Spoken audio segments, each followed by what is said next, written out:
he's usually pretty fun in the Facebook. I will be group. once I show my coffee here. So coffee, fuck's sake, Jordan. And I've got my mascot with me too. Right. But barking at me. Guys, there's Jordan Pearce here, who is, if you don't already know, the king or the queen of GMB. I'm not sure who's the king and who's the queen out of you and Chris. You can have alternative slots, but make sure if you've got any questions, get them all over, because there's a wealth of knowledge here, and absolutely pick the brains properly. I'm looking here. It's this first one here that I'm seeing. You know, I'm on the verge of quitting. Hope this helps. I didn't even get an AdSense approval yet. I would just keep working. I'm just working down the list here. Make a live event. Okay. Jordan should be fun. I hope it is. Moving down the list. That's me. All right. I'm not seeing anything. Here's one from G-Man. So my Google desktop keyword rankings are good so far. 6-month-old site, but Google mobile keyword ranking are poor. What can I do to improve mobile keywords on Google?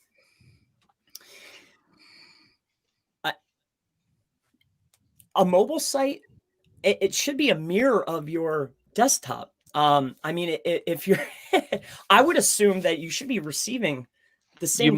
You might see fluctuations too, especially if it's a localized search, because even search now are becoming more based on proximity. So you might see some fluctuations based on that alone.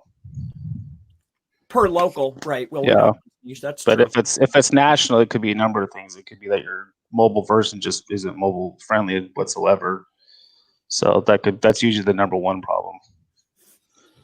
Well said. But yeah, you have to, people mainly build a website from mobile outwards now as well. I'm not sure if you've got some old website or something with, a plugin that makes it mobile friendly or something, but yeah, it might be worth having a look at that. But Chris, there was a question up the top, and I was curious to know Jordan's answer to it that you missed. Someone was actually asking, it was the chap who said he wasn't going to make the live event, but he was asking, can you get a GMB verified with a PO box address? And how much for you to do your magic and try random addresses and get me GMB approval? So to answer your question, can you? Yes. Should you? No. Stay away from using any type of PO box, UPS box or any type of those mail services. Even virtual offices are getting pretty tough too. They're getting flagged left and right. So it's just going to be kind of one of those things. Use like a family member, friend's address until you can get an office at this point, because it's really tough. Virtual offices can't work, but try to find an independent one, not through like Regis or one of those major players. Cool. That's an excellent answer. Yeah, I mean, you don't even have to go that route. I mean, there's other ways to go about it. But I really like Jordan's answer. That's a good answer. That's a good answer. You can do it, but I don't know if I would go that route. But I noticed that you ever notice that though, as things funnel around the circle, the stuff that ends up floating to the top is stuff that I was trying many years back. Like using offices, trying this, the bulk uploads, that kind of stuff. So I find that to be interesting. I've moved on. All right. I don't see anything new. Here's a good one here. I don't know if it's good. How do we know that our article submission is indexed on Google or not? Answer, please. I mean, if you're searching for the title of that, wherever that was, is it showing up in the SERP? Are you receiving any traffic from there? I mean, would you be looking at something else for a submission? Just do a search for the hyphens around the URL and it will tell you. Just plug your URL in the searchers with a colon or not, and you'll notice if it's indexed. Yeah. Simple and easy. Wazim. Sounds good. Andy Woolley says, is it worth having a GMB address for an affiliate site I will flip in time? And if so, what value can it provide? I oftentimes use Jordan's, his definition that to validate any entity, you should always have a GMB. So I've been saying that since I heard him say it. So I agree with that. Yeah, I think the more you can make these things look legit, well, not that your affiliate site is not legit in any way, but it's an asset, and I think trying to be as professional as you possibly can and have no real risk of doing that. I think if you don't have a GMB, I'm not saying Google will ever do it, but if websites don't have GMBs further down the line, they might be treated as less reliable sites or whatever. So I think trying to just tick all the boxes you possibly can, it won't do any harm. I don't see it doing anything great in terms of getting some local listings and driving traffic in that way, but just in terms of being trustworthy and ticking some boxes, I think it's the right thing to do. What about you, Gordon? Yeah, I would add on to that. If you look at any major brand, Pepsi, Coca-Cola, they all have a GMB. I mean, they're not serving local clients; they're serving on a national, global scale. So, I mean, it's not going to hurt you to have one. I don't know if it's going to necessarily help you with your ranking and anything like that, but it's going to just help validate that you are a real business, and that's the first thing that they look at. Absolutely. Yeah. How can I get okay. I'm sorry. I'm just going down the line. How do you get a new follow? I mean, that's, hey, brother. I mean, thank you for the reply. Yeah, bounce rate on mobile 60%. Desktops around 5. Currently new to site. Hopefully it is more mobile friendly. Okay, moving on. Hopefully. Do you suggest applying for GMB agency account or better work on my own? I always just do it on my own. So I don't know what do you do, Jordan?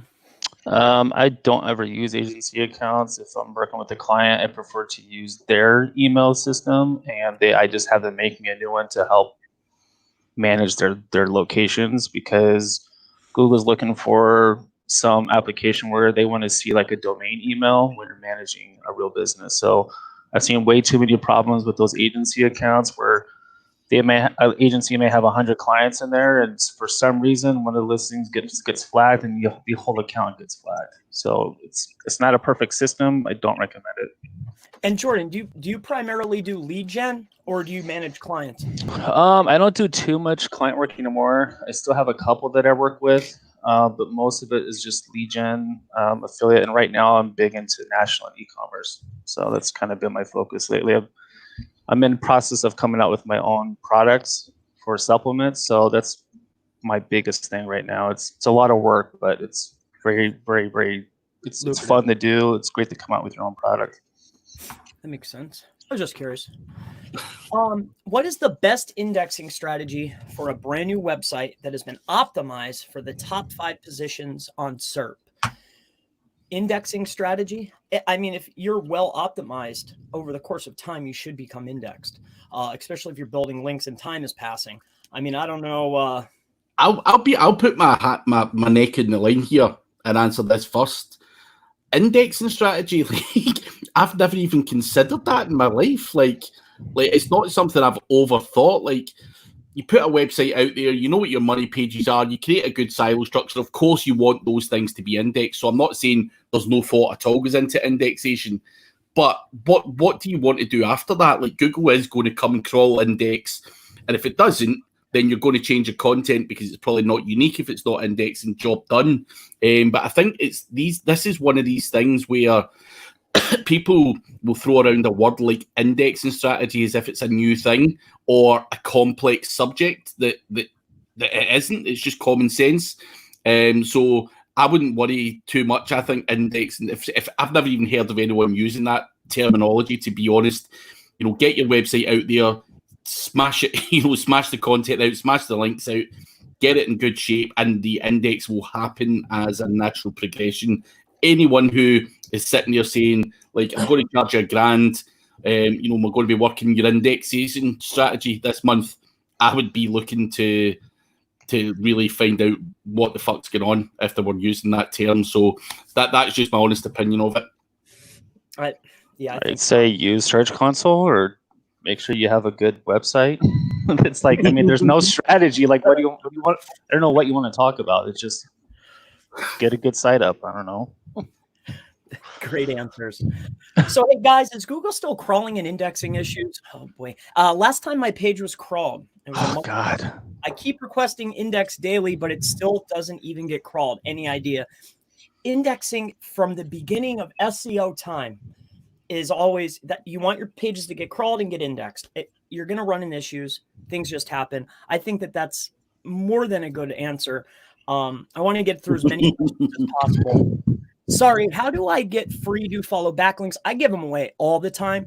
I think that that's an excellent answer. Hey guys, can you give us one secret for GMB ranking today? Traffic, clicks. I mean, other than that, I mean, that's the difference between being on the maps down at the bottom and being in the 3-pack. That's the difference in organic being at number 5 or being at number 1. Clicks and traffic, in my opinion. Jordan, I've got a question just based around that for you. Obviously, what I've been playing around with recently, after having Holly Starks on my podcast with all our 100 phones and stuff, I've been playing a lot around with click-through rate stuff. Now, I've never really been, into local SEO as such, and I know you guys are, but how quickly, if someone's doing a lot of click-through rate engagement on a GMB, do you expect to see results? I've seen movement in as little as a week. That's if you have traffic plus engagement. But when I look at results, I don't look at just the magical map pack. I look at the whole proximity because there's no such thing as the magical map pack anymore. There could be 7 within a given area. And when I look at that, I look at, that's why it's great to have some of these ranker tools like Local Falcon, GeoMappy types of stuff that you can see your proximity and how you actually are visible in different zip codes and areas. So you really got to look at it as a whole. When I say what's the fastest, I look at the whole proximity. So if I'm getting increased ranking in a couple of zip codes, then I know that my traffic and engagement's working. Because the whole idea with GMB right now is to expand your full proximity so you get more visibility rather than just focusing on your zip code, where that would be the map pack, if you will, whereas if you gotta look at your mile radius now. And how far out are you seeing? About 2 to 3 miles? I hate to use this word, even though I hate this word, but it depends, right? but I mean, I have a couple of listings that are ranking for every single city in Los Angeles County, but the volume, there's not a whole lot of competition. In an area like Australia, I have had several clients over there that were ranking like 40 miles just because of how people search in Australia. If it's something like a larger city, within the area that I live in, it could be a week for a couple of terms. It could be several months. It just kind of, you have to look at the whole area as a whole rather than just your zip code or your map type that you're focusing on. And when you're sending traffic, are you sending keyword targeted traffic, and clicks? And you said engagement. Expand on engagement. So with the way that I do, I send everything to the maps URL. I don't send it to Google search. And usually that will have a keyword in it. And then engagement would be things like the person goes onto your website. If they're searching for mobile, they call your business. It could be they're reading your post, they write a review. Like there's probably 5 or 6 major engagements that people do on their GMB. So those are the main things that I look for. Excellent. All right. Sorry. I mean, I could come up with a trillion questions, but we're going to go down the list here. Does the table of content position on page matters? I've seen my competitors with position on left sidebar has a good rank than in content. Content in a sidebar is still counted. It's in the source code. If it's in the source code, it's counted. All right. And so, yes, it all matters. Does anybody else? Well, usually your table of contents isn't going to be on the sidebar. It's going to be on the actual page itself. So you're not going to see that. But it doesn't matter if it's on the left-hand side or the right-hand side of that page. Because I have a couple plugins that one of them shows on the left, one of them shows on the right. I don't see any difference. I would say as well, just think about it, a table of content does help the user as well, though. If someone wants to be able to click on that to get to a particular section on your website, you want that in a nice prominent position. Whether it's left or right, I'm sure is debatable, but certainly you wouldn't be putting it at the bottom. I've seen noobs out there putting the table of contents at the bottom of a page, and you're like, what the fuck? Like, why would you ever do that? In terms of helping users get to the certain parts of your page. So I think position on page matters when it comes top or bottom. But as Jordan says, left or right, I can't see. Yeah, I would look at that as more of a call to action at that point, and just get something like Hotjar where you can record what users are doing. If they prefer it on the left, they're looking for something on the left, or something on the right. You just kind of have to gauge what they're looking for. The great thing about using those table of contents is they do act as a great micro conversion. So Google does track those. If someone's doing a click on one of the portions of the table of contents, they're looking at those metrics. So again, you just kind of have to see what users prefer to be able to determine if you want it on the left or the right. Excellent. Yeah, I like how this is going. See, I read it and I'm thinking to myself, he's asking, does the ranking matter overall? And then you guys are looking at it. I like how we all had different answers. It's very I love it. I absolutely love it. Hey, and I didn't thank you guys. Thank you for coming on and talking with the audience here. No worries. I appreciate Thanks for having me. Yeah. I know Craig's been trying to get me on here since the event last year. That was like 9 months ago. 9 months to try and get them on. Listen, guys, I tried and tried. And even today, I just added him to the link and said he's coming. I was like, all right, I guess we're going on. Does sending backlinks to GMB, CID, or machine readable into DID help with ranking? Yes. Next question. When looking at the main website backlink profile and tools like Ahrefs and SEMrush, the scores, what are the minimum metrics you're looking at in choosing what links to power up? I mean, you power up anything, but obviously if you're sitting there with a bunch of, you bought a bunch of guest posts and some are, DR70 and one's DR40, then of course you would, if you're going to do it in a way where which one comes first, then the lowest you would start with to power that up.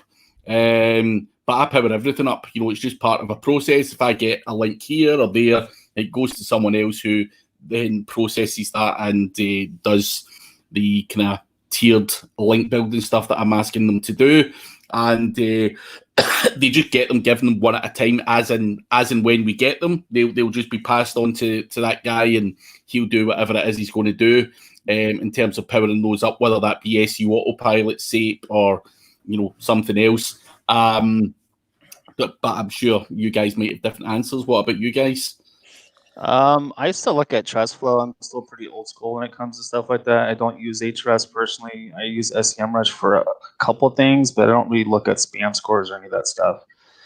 Mine's just more looking at referring domains, traffic, and trust flow, because that's going to help me determine how much power I need to use, or if I even want to use that link, period. So that's just, I've always been that way. I'm very simple on how I do my SEO, so I try to get things very, very down to the small minimum that I can. 100. Yep. Referring domains. And which one am I going to power up? I'm going to power up the one that's going to send me more traffic. Yep. I think that a link that's getting traffic, it just seems like I get a better jump with those. So yeah, if it's pumping traffic, I'm sending links to it. All right, let's move on down the list. Cheers, guys. GMB creation underway. Excellent. Why only one? Love you folks. Perfect answer. Thank you. Glad that I could. All right. Nixon says, will citations with unique description rank a GMB better? No. I don't believe so. Can I stop you there? I know you're saying you don't believe so. But it would be my interpretation that to get those citations indexed, a unique description would help though, right or wrong? Yes and no. I mean, you can push Yext listings, and they're not unique whatsoever, or citations. I think the way that I look at unique description now is I'm trying to focus on NLP. So if I can get as many different sites mentioning different types of services or products that I offer, that's going to ultimately help my brand in the long run. So you got to look at it. Are you using it to index, or are you using it to kind of help validate your brand and your services and products? Mm-hmm. Right, cool. No, I just wanted to do that because when I promote a service, which is, it used to be Citations Builder, it's now SEO Builder. You know, one part of that was, and everything I tell people is something that's quite important to get it indexed was the fact that they spun the description, which helped with the indexation part. But other than that, you guys are doing GMBs a hell of a lot more than me, and whether it actually has an impact. I was just curious, man. Moving on. Dean says, what are the advantages of using web dev framework like Django or Angular over using CMS like Squarespace or WordPress to make a website? Squarespace, don't use that shit. Listen, I am not a developer, so you guys may be better talking about it. You know, I'm a big fan of WordPress. Squarespace, you know, is an off-the-shelf platform. You know, it's hosted by them, and you know, it has kind of limitations in terms of what you can do. You know, WordPress is a hell of a lot easier. You can speed it up. You've got access to pretty much everything. So that's the advantage of using WordPress rather than Squarespace. I think when you start looking at Angular stuff, you know, as an SEO guy who's not some, you know, crazy coder in any way, you know, I would want the search engines to be able to crawl and index my website fairly easily, and I wouldn't want to be messing too much about with, you know, Angular and stuff, because as far as I believe that Google still does have issues, you know, being able to crawl that stuff. So I may be totally wrong now, and they may be able to understand it a lot better, but I'm old school and I don't change from WordPress because it works. So yeah, be careful. Be careful. I think that we can all agree upon that. Search traffic versus mass traffic.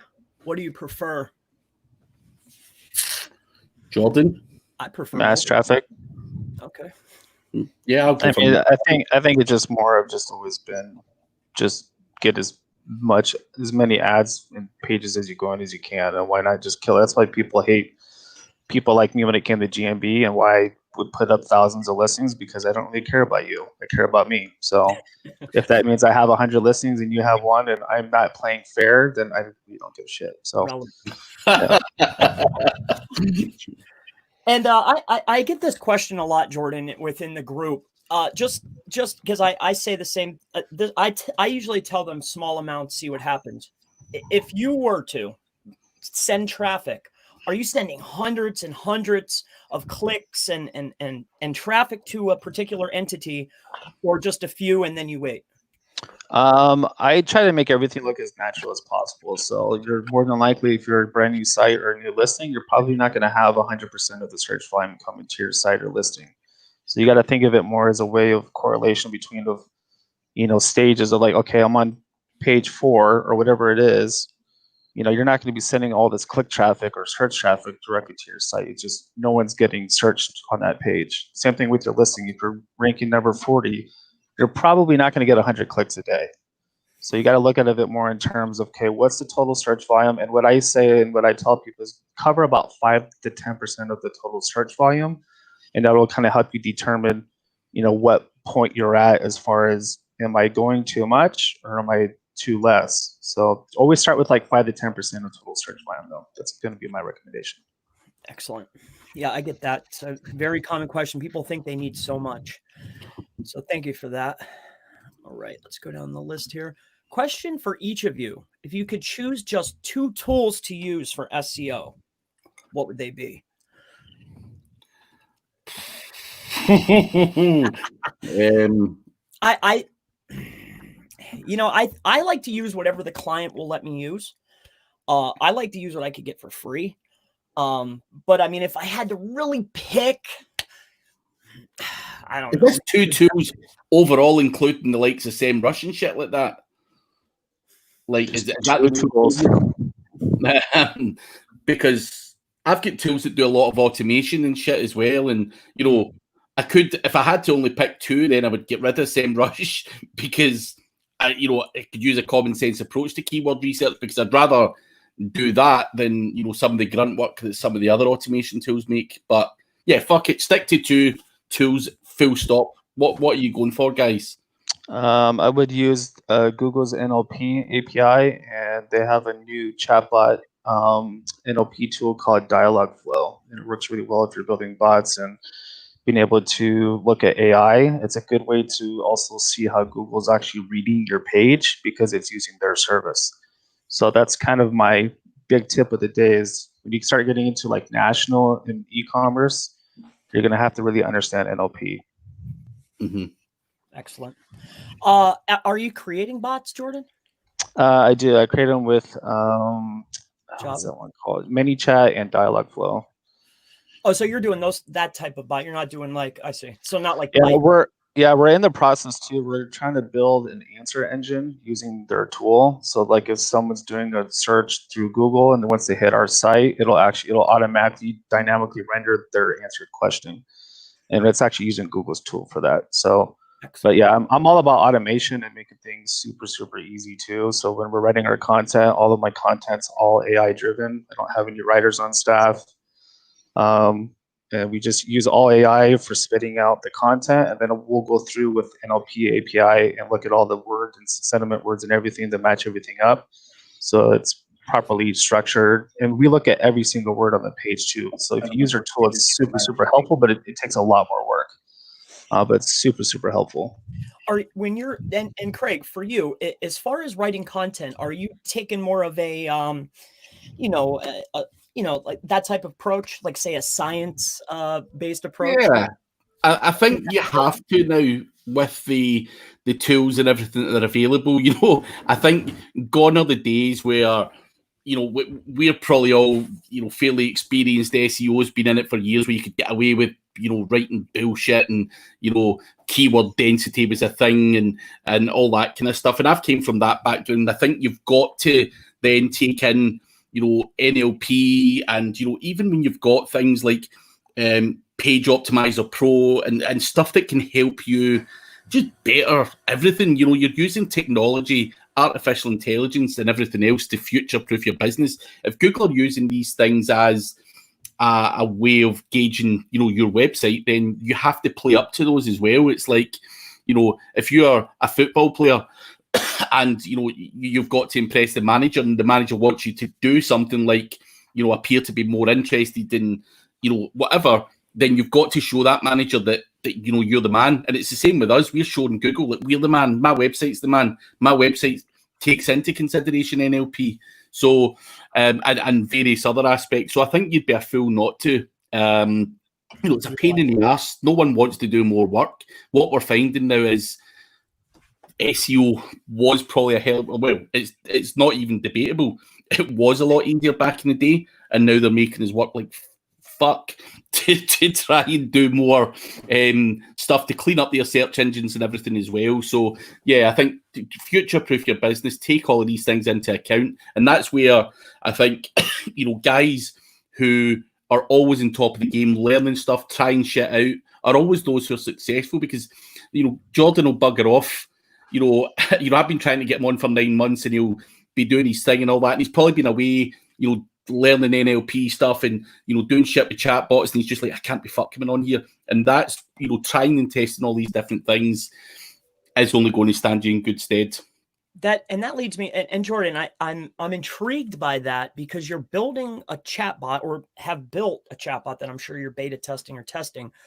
So it's creating its own content based off the API that they have. Have you launched, if you were to launch 10 pages, out of those 10 pages, how many of them are ranking? Are you seeing success by doing this? Is what I'm I am. So again, you still have to go through the pages and structure them like you normally would with any piece of content. And now it's a little bit more labor enforced, because now we're looking at every single word. That's the only thing we can't really automate too much. that's something that we're working on, but that's probably the hardest part when it comes to any piece of content. Is you get writers that are writing content that's for search engines, and then you have copywriters that are writing content for users. So the way that I've kind of justified the two is I write my content, it's all AI, and I don't really care how it looks to a user. I write my sales copy into a photo. So all my sales copy is actually a photo on my page. So that's helping the users, where now I have my AI content, it's all structured for NLP and for Google, and that's what's helping my ranking. So and I've had pretty good success doing that, and I've only been doing this for maybe the last 6 to 7 months since I really got into NLP and doing more national and e-commerce. It just makes things super, super easy. And for the users, I'm not sure if you caught that, but that's a gem. That's a video. Put your sales content inside of a photo. Put your search engine content right in. That is perfect. That's a beautiful thing. That's a good tip. We could end the video now. Hey, all right. I'm going to fucking make a video about this right after. You're welcome. All right. That's good. All right. So Elton says, does sending traffic to search query, competitor name with business name, and using, not sure, with your machine ID help ranking for your competitor's name? So it sounds to me like you're asking about stringing URLs together. I'm not 100% sure. Am I not making why do you want to rank for your competitor? That's my question. And then I'll answer that question with a follow-up question.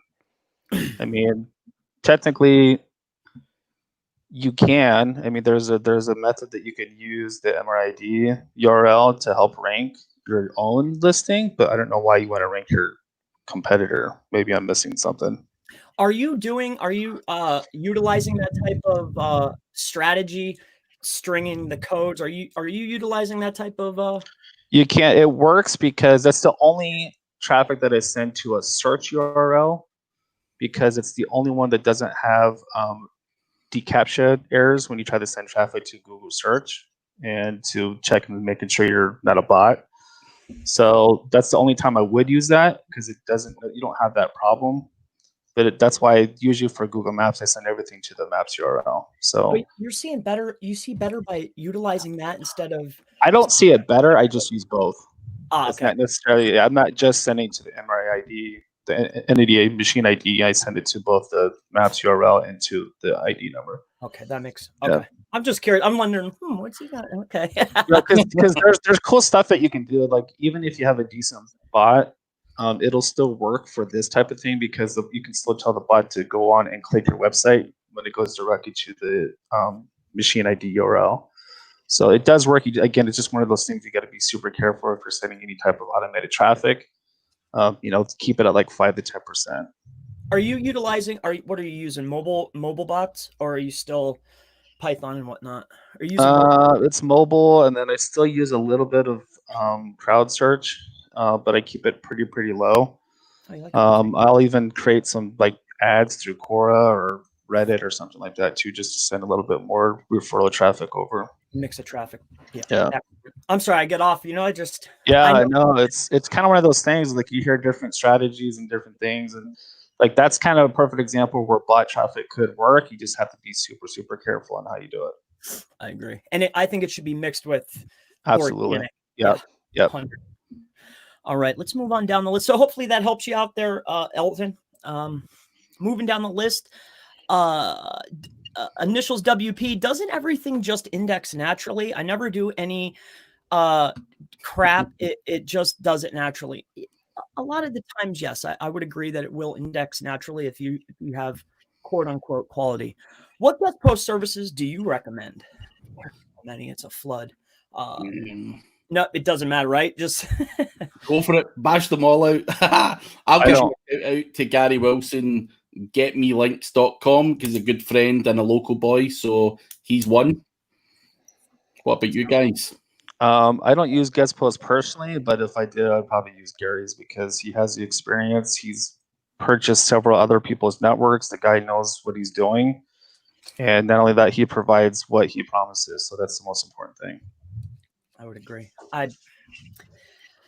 Come on, Chris, give us a fucking supplier there. Look, you're holding back. The only, I mean, if anybody is on my channel, I mean, if I'm building links, it's straight niche edits usually, you know?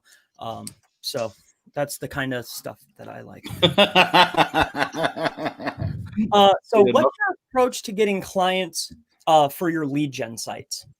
Mine, it's been the same industry, the same niche year after year after year. So I've been in the same thing. Travel club timeshare. That's what I do. That's it. So I don't go looking. They generally come through the call center I work through.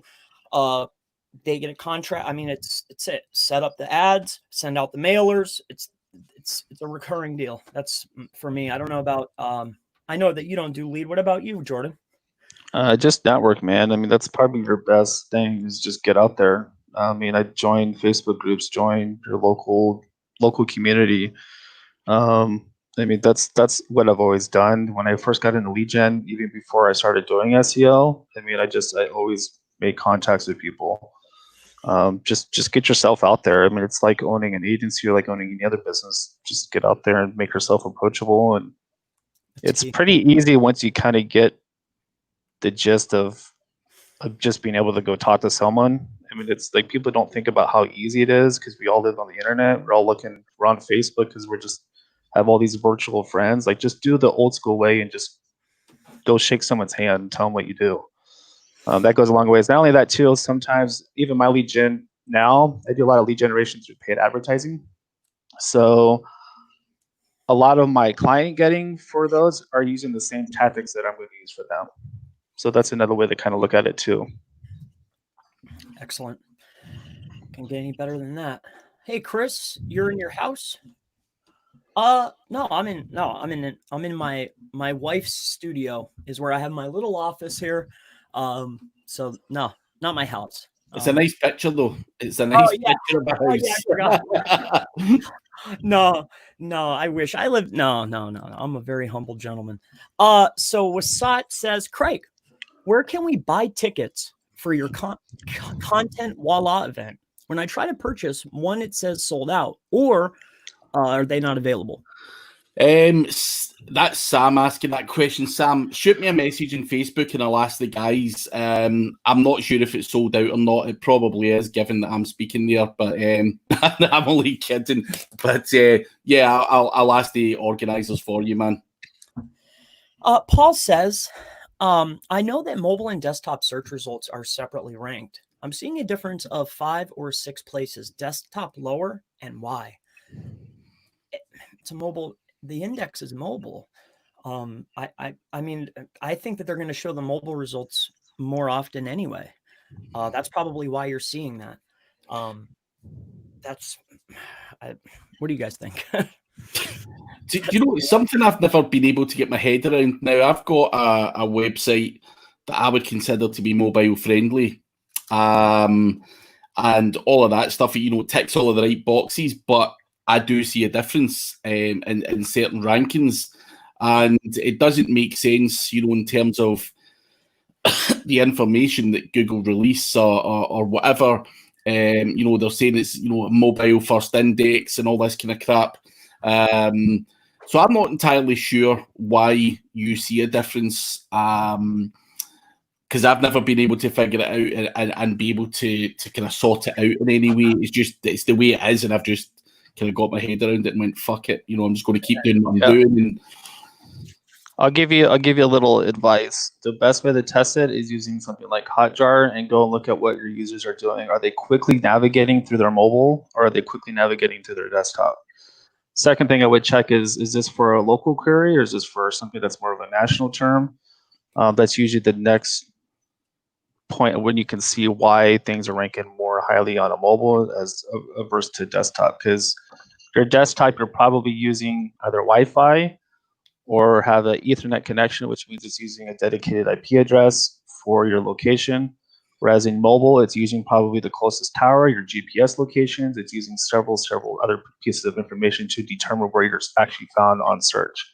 So you got to take a look at those into more consideration. I mean, like I tell every people, like, get some type of tracker, get Hotjar. Most of it's free. I think you can get an agency account for maybe $100, $200 get that software, put it on your site so you can see what users are doing. Yeah. Excellent. Good advice. Yeah. Usually you always focus mobile first, but yeah. How can I get the picture pack in Google? I'm not sure what you mean by picture So pack. if you do a search, you'll see like a 3-pack of like images on top sometimes. I think that's what he's talking about. Picture pack. Yeah, I haven't really messed with that a whole lot too much. I don't really do a lot of image optimization personally. I've never tried. I never went for it, No, I do know that guys who do it though, and it's again all about engagement and the amount of clicks and searches that these things get, and you will eventually get the picture pack. So, but again, not an expert. I just know that a lot of guys are fucking around with that stuff. And if you're, and watch your photos too. If you're getting a lot of traffic to a photo, check your logs. I have created more backlinks, more than expected. I think that's in a month, but not getting user traffic in website DA50. Could you please, okay, so you're pumping a bunch of links and you're wondering why you're not getting traffic. The very first thing I would look at first would be, how's my site, my technical, how's it performing? Second would be, I really start digesting, what's my content look like? How is it compared to what's ranking? Because if you're on pages there and you're building links that are at least, relatively good, I think you should start seeing success over the course of, say, 90 days. If you've done this in 1 month though, and you're asking why, your links may not have even been indexed yet. So I think you've got to persevere. Whether you think you built more backlinks than you should have or not is irrelevant. If you've only done it for 1 month, try and do it, and make it look natural. Don't build them all in 1 month. And do give it. Sometimes it can take 6 to 8 weeks. If you're getting a niche edit on a website, Chris, they're not getting indexed right away. They're buried on an old post that might only get indexed once a month. So, you have to bear that in mind as well. Getting a link and that link being crawled and indexed and passing any kind of power is two different things. So persevere if you've only done it for a month is what I would say.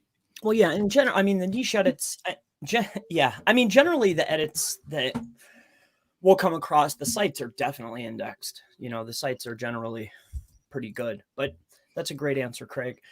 Clients GMB says it's located within a store and yet they are half a mile away within a unit. Have requested the edit to be changed with Google times 12 and nothing. What course of action would you advise? They take time. Trying to speak to someone with an ounce of common sense at Google is not the easiest thing to do to be able to change that. It's not something I would waste too much time doing. I get it. Listen, I had it in an office before where the pin was like 400 yards away from where my office actually was. And I think, anyone who's looking at the actual pin rather than the address that's shown are few and far between. I think I had one person in the 2 years I was at that previous office who actually phoned up and said, I'm standing outside your office and no one's answering the door. And we went, well, where are you? And it so happened that they were actually where the pin was rather than the address that was listed on the GMB. Yeah, if it's within like a couple feet that you see on the map, I wouldn't even worry about it. But if it's it's like 5 blocks down the street, then I'd contact Google like, hey, is there a way that we can fix this? What's going on? Fair enough. And there's a good reasons why they block the ability to move pins because of people like me. So yeah, so blame Jordan, Andy. That is why you're getting no fucking joy. This man is to blame. Turkey's wide open. Should I go and dominate those niche being a pioneer, even if it may not be profitable yet? I would try it. Yeah, sure. Oh, listen, that people like me or Chris or Jordan or whoever it might be are always looking for places where a SERP is wide open. So if it's wide open just now, take full advantage, because whether it's 1 month, 1 year, on 3 years, someone will come and they'll take that niche. So if you can get in there first, go for it. That's right. And slam it as much pages and sites as you can. That's right. Work now so you don't have to later. Moving down the list. Hello, everyone. Have you ever used Yoast SEO or Rank Math for WordPress? Do you think that it's a good thing to use to help for beginners? I think anything that works for you is good, but I will say that Yoast when I was starting out and doing WordPress, there was always Yoast and all-in-one SEO. I always lean towards all-in-one SEO Me too. purely because that traffic light signal on Yoast blew my fucking brains. I've got like borderline OCD, or maybe I have and I've just not been certified. But when something wasn't green, it really fucking annoyed me. And obviously, sometimes you've got to use a common sense approach. You're not always going to get green on Yoast. So I was just like, fuck this, all-in-one SEO. But it's just so that you're clear, if you are a beginner, Yoast isn't doing anything for you in terms of SEO. It's your ability to put in your metadata. And whether you use all-in-one, whether you use Yoast, they all do the same thing. If essentially, it's just whether you like the layout. And sometimes that traffic light signal thing may help push you to make sure that your metadata is the best it can possibly be. So it's what works for you. Yeah, I would say that Yoast is light years behind. They're not going to really help you necessarily. I think it's a good idea to use something that's easy to use like that, because you can kind of get the idea, but it's not going to help you in the long run. I personally like using all-in-one because I only change my titles. That's the only thing that I use it for. I don't create any meta descriptions. I don't create anything else beyond that. I create all my meta description that I want to be in SERP is within the first couple sentences of my page. Yeah, so, I'm the same as Jordan. I've never written a meta description in my life. I take them out. Absolutely.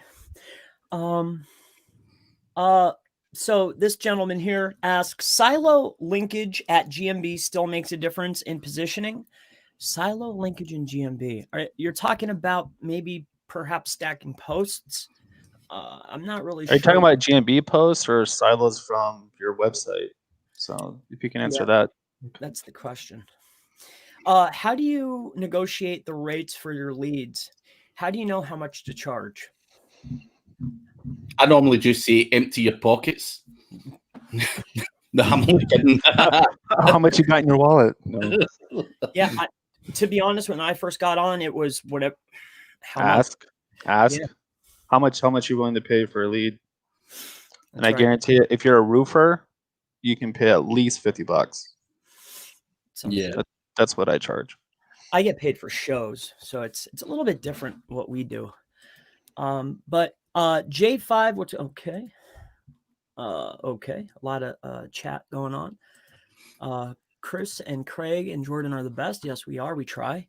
Is there a difference when you power up a DR7?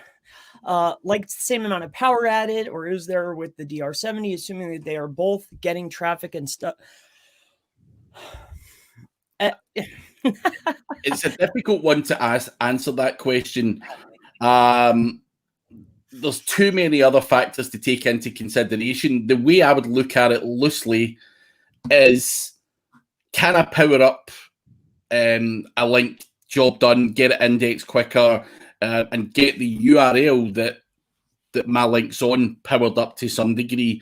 You're not going to do a kind of tier 2 blast and change a website from, DR50 to DR70 or anything like that. Also, how much juice is passed over, comes to the amount of outbound links that are on that website and everything else as well. You just I wouldn't worry too much about, should I power up a DR70 or a DR50? You're either going to power stuff up or you're not, but you're not going to power something up that's a DR50 with a view to get it to a DR70, because that's just not your job to do that. The powering up thing is just for that internal page, and obviously it helps make sure that your link is indexed and a whole bunch of other stuff. That is it. I wouldn't be overthinking that too much, but you want to power up URLs, as Chris, I think it was Chris that said it earlier, that are driving traffic, the ones that are getting you the most traffic. You want to, give a bit of love to. 100%. I think that's we've cleared that up. Best AI tool to create content. Have you guys tested this? And we're getting down to the end here, so let's I'll do some fast fire faster. Do you recommend any AI creation tools by chance? I do, but do I want to share it? I wouldn't share it just now. Yeah. If I knew something, I don't actually know what it is, but I think, if there was something that was good, that works, I'd love to know about it. So I'll be grilling Jordan later. I would say do a search on Google. I don't know. There's quite a few of them that have come out. I'm not going to name the ones that I personally use, but there is some decent AI writing tools out there. They're actually, I think it's called Open AI that uses it's a new content writing tool that has their own API that they're actually going to be coming out with and launching to the full public here pretty soon. And then I think that one's called Open AI, I believe.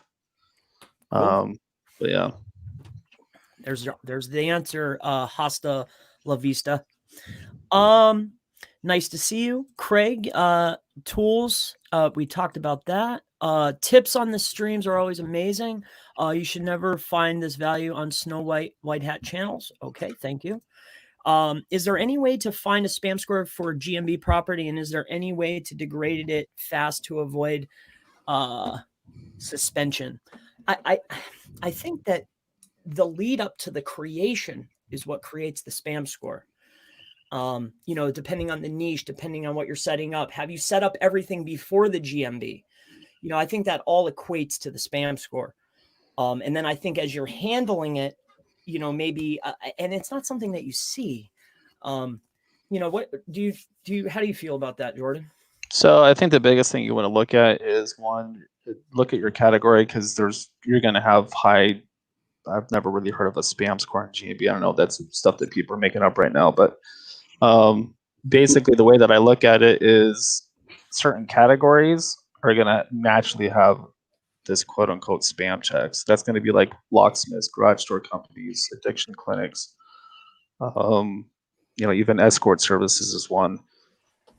It's kind of one of those things, like if you're not sure, you can reach out to me and I can let you know your category. If it's highly watched, that's going to be the first thing. The second thing is, how much information are you changing frequently? Are you changing the business name several times a week or several times a month?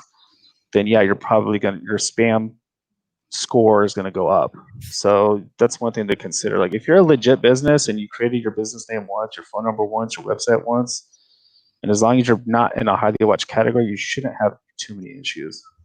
Yeah, and she's in on my group, so that's something I was explaining, like we just talked about.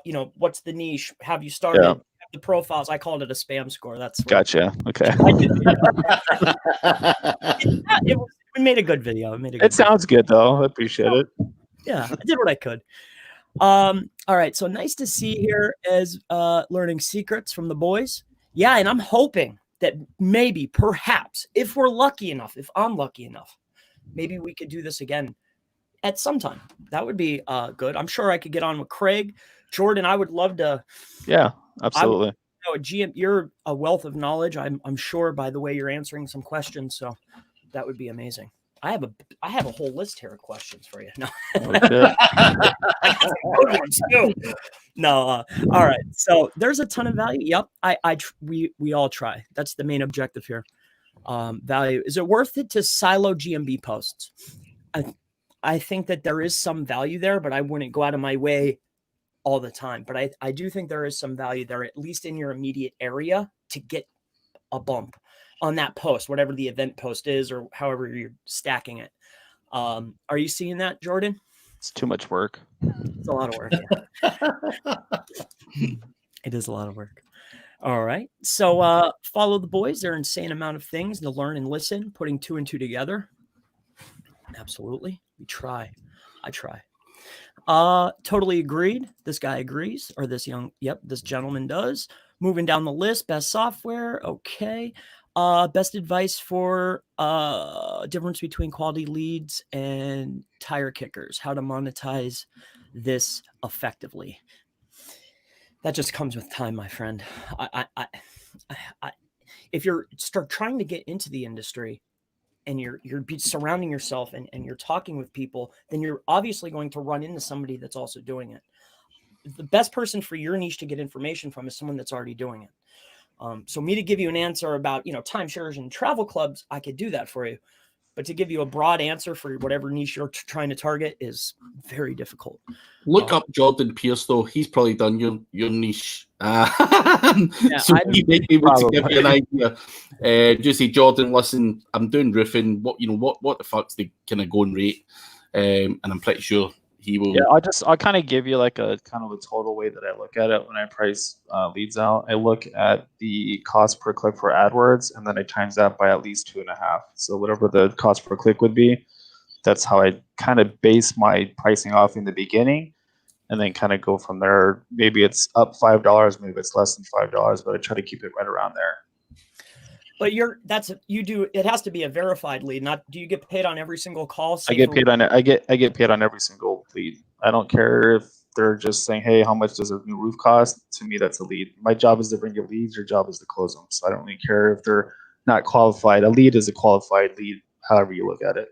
Oh, yeah. See, we get recorded. It has to be qualified, married, 25, the age, the income, everything has to be, they're super picky. All right. So hopefully that helps you out. Sound, thank you. Okay. And we're running out of time here. Multi-service national lead gen. Do you build pages for each location and each service, or would you guys build a site like that? So building a multi-service, I would, yeah. I wouldn't build a multi-service national lead gen site. So you're going to be building, say, for example, a construction website, and it's going to have plumbers, builders, and all that shit. I think you're better niching down. That would be my opinion. It's going to be a really difficult time. You're going to have a hell of a time. Yeah, I would build because it takes budget. It takes time to become like a home advisor type site. It's just not going to happen, unfortunately. That's right. Excellent. All right. So, Jordan, do you generate any type of contract when getting clients for your lead gen sites, or is it more informational? Handshake, right? No, it's just handshake, and we do billing once a week. So I'll just say, hey, I'm gonna send you a bill for your leads on Monday, and you pay me by Wednesday. Yeah, that's how. Yep, sounds about right. Thank you for your information. Always a pleasure. Thanks, Dream Team. I'm still dreaming. Is it good to target GMB posts with exact keywords or partial matching keywords? Is it good to target GMB posts? I'm not sure why you're not doing both. I would do it all. And I think you asked me a question on my last video. I would post at least 3 times a week, but I would take a look at the competition. So at least 3 times a week. Hey guys, if you have a website for lead generation from all cities of your country, would you create a GMB for each city, or is that crazy? Do it. I would. Yeah. Jordan? Every area you can possibly do. Would. Not even just cities. If there's some shitty little area that's got decent search volume, set a GMB up for it. Yeah, I mean, I used to have, when I first started, I think I had at one point like 6,000 or 7,000 listings live, and they all had their own site. But I mean, for me, if you're doing lead gen, just get as many out there as you can. Like, who cares? I don't care if people complain. Like, who gives a shit? Just do it. And that's another one. And I get this question very frequently. Can you rank an unverified GMB in the 3-pack? Yes. Okay. Yeah, I actually, so when I launched my course, like, I think this is in April of 2018, when I was working with Mike and Brad, one of the first assignments I had people do was go look at a listing that I picked, and I asked them to tell me why it's ranking. I told them, hey, go search for this term, go ahead and click on this listing, and tell me what you see. And this is when I was kind of really testing like CTR with GMBs. It was an unclaimed listing, had no website, was very, very bare, had no reviews. I think the only thing it had was a phone number. And what happened is once those people started going there and searching for that listing, what do you think happened to it? It rose into the 3-pack for every single area within its service area. So I was like literally doing a live version of people seeing a listing ranking that wasn't claimed because of all the efforts that they did. So it's like, it's kind of cool. You get to see like, hey, the CTR factor, I just had 80 students go in and do a search and click this listing that which was literally nowhere, not verified, and now it's in the 3-pack. So of course. Awesome. That's a very frequent question.